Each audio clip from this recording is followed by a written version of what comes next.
we hear about energy and gas prices become an issue.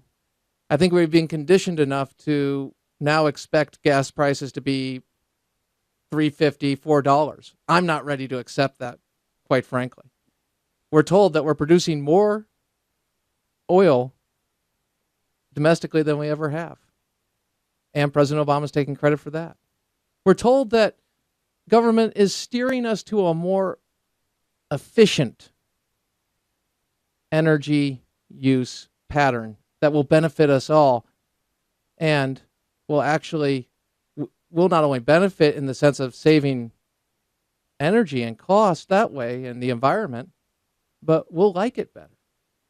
It'll be more sustainable. So joining us now is our good friend Marita Noon. She is the executive director of Energy Makes America Great. Marita, thank you so much for joining us. Great to be back with you. Happy New Year. Thank you. Happy New Year to you as well. It's been too long. I'm delighted to be with you again. Yes, and it has been too long. So what I thought we would do is go through a few topics that you've written about most recently. And let's go to light bulbs first. I thought the light bulb ban that was going forward and was passed, I guess, in 2007, I thought that didn't actually, I thought they stopped that. I thought they repealed it. I thought that wasn't actually law. But your latest article, Happy New Year, the government banned your light bulbs for your own good. Go buy a $5 CFL bulb now. Tells me I'm dead wrong. What's going on? Well, you're not. You're dead wrong, and you're not dead wrong. There was an attempted appeal, and there was a delay.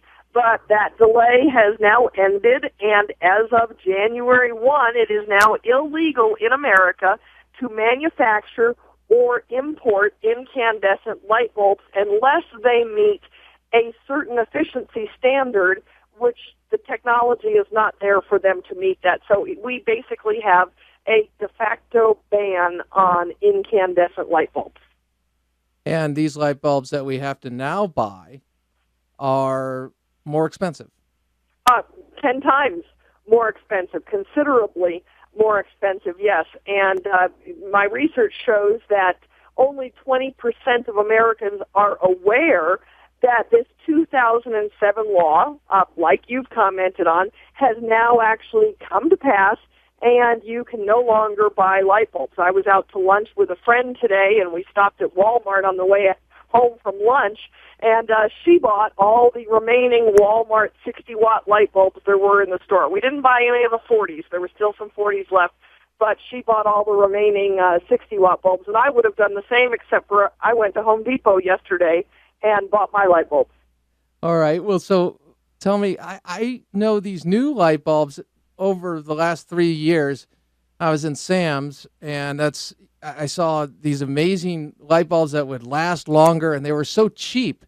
And now they're jacked up. The price has gone up. What happened? Did I miss something there?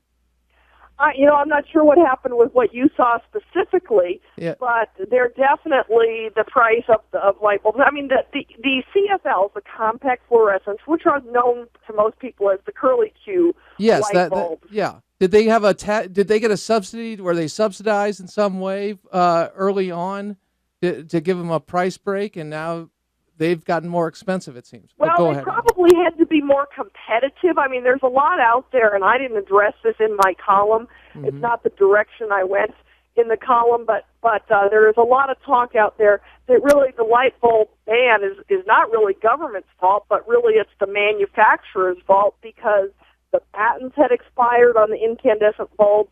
There was not a big profit margin, and so companies like GE and Philips, which are the big light bulb manufacturers, actually pushed for these more expensive bulbs because they had a higher profit margin. And with that, there's a big possibility that they lowered the price on them because people weren't buying them, and to be competitive, to get people to purchase them, they had to lower the price. But now that they're government mandated, that price reduction is not necessary any longer. So the free market's not the problem. It's the manipulation of the free government by government power and crony capitalism. That's what you're highlighting in that last case, are you not? That is what I am highlighting, yes. It's definitely the free market wants the incandescent light bulbs in it. You know, I have no problem with the CFLs if you wish to buy them. But to have the government micromanaging something as minute as what light bulb I can buy is a very scary premise.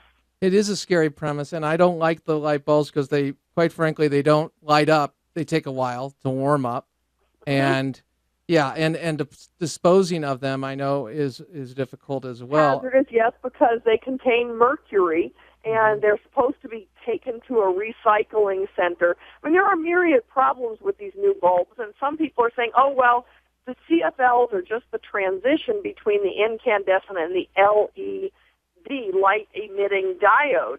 But, again, when I was in Home Depot yesterday buying my light bulbs at 42 cents a piece, the LEDs were $19.95 a piece.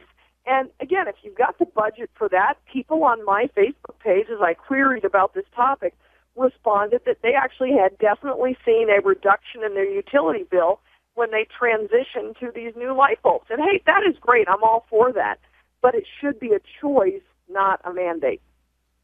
Yeah, I don't know if we'll really if we can't get people to push back on light bulbs, healthcare maybe. I think when they come for our Big Macs, maybe that will be it. When they say well, that I'm optimistic about the light bulbs, as silly as it may seem. In 2011, the Republicans realized the error of their ways because realized this bill was signed by George W. Bush. This was co-sponsored by Fred Upton, Republican congressman from Michigan. So Republicans were in on this, but in 2011, they received a lot of negative feedback from the public, and they sponsored legislation to try to repeal this portion of the 2007 bill, and it was actually fairly close, and so I'm optimistic that this could be an election issue in 2014, that people who have not yet felt the pain of the new energy policies when they go into the store expecting to buy 4 light bulbs for $1.50 and instead it costs them $5 for one bulb. I think a lot of people are going to be angry and they're going to say to the store owner, manager, or whoever, where's the light bulbs? And they're going to say, oh, those are outlawed. And they'll be like, outlawed? What are you talking about?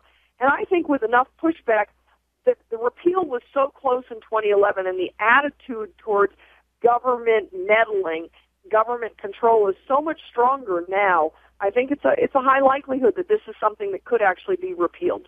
You've made my day with that optimism. You really have, well, because I agree with you, because when I went and saw what was going on and the prices being jacked up and then not, obviously I have never really wanted to buy renewables in the first place because I hate the environment, even though yes. I like the water and I have, the air and everything else. And my kids, and so obviously, But my point is this. I don't think you hate the environment. I think you hate what the environmental movement is doing to government policy and to each of our lives. Exactly. And again, it's challenging the false narrative and the false characterizations, but we can only do that. We have the information from people like you, Marita. And let me ask you this. Fracking. Matt Damon says it's bad. What is it, and what does it offer in the way of natural gas and oil that could be a tremendous boon, so much so that we have, I believe, a Saudi prince saying, it's a threat to our monopoly in essence. Yes, that is what the Saudi prince is saying, and they're very concerned about the fact that really, 40 years ago in October 1973 was when the OPEC oil embargo threw the entire global economy into a tailspin.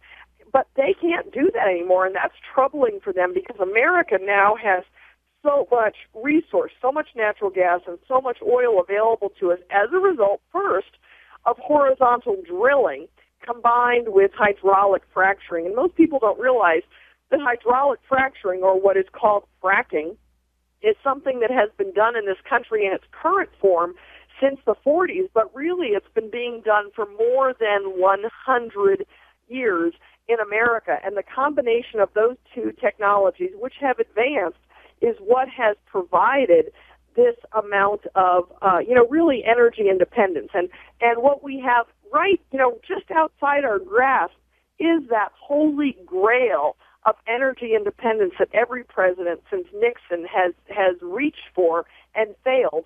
And now, under the most anti-fossil fuel president in our history, do we have that possibility of true energy security or energy independence.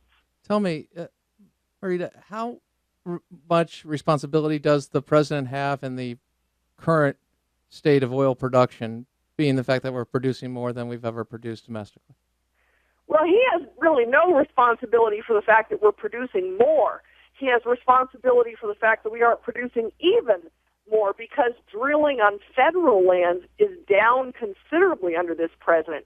The abundance that we're seeing now is taking place on private lands where the government, unless they ban fracking, which is a serious conversation that is taking place, and that's why the environmentalists are struggling to demonize fracking. That's why they use that term, because the term sounds scary to people. I believe they know that they can't say, let's stop all drilling, because people understand, the public understands, drill, baby, drill. And if Amen. we drill, baby, drill, we get lower gasoline prices, and people understand that. I love so they oil. can't attack drilling, so they attack fracking.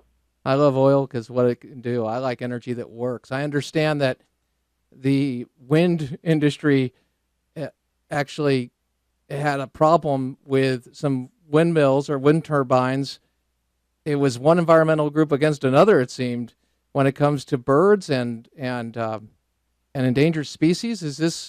Have you heard about this? Or Oh, yes, most certainly, and I have written about it as well. That's right. Yes, the Audubon Society is writing a letter, has a letter on their website that they're asking people to sign on to Secretary of the Interior, Sally Jewell, asking them to not extend the 30-year bird kill permit. To me, that's the concept of that is just odd that they have now announced that Gotcha. we're going to give them 30 years to kill birds. Marita Newton, it is a pleasure and privilege. Look forward to talking with you a lot more this new year. We appreciate you. May I post your article up on the Facebook? I would be honored if you would do that, Crane. Thank you. Thank you. Have a great night. Take care. Happy New Year. Bye-bye. All right. Remember, get the information on this, because only way liberalism survives is ignorance or willful blindness, ideological blindness. Crane Durham's nothing but truth. Stay tuned for American Family News and more truth on the flip side of our talk.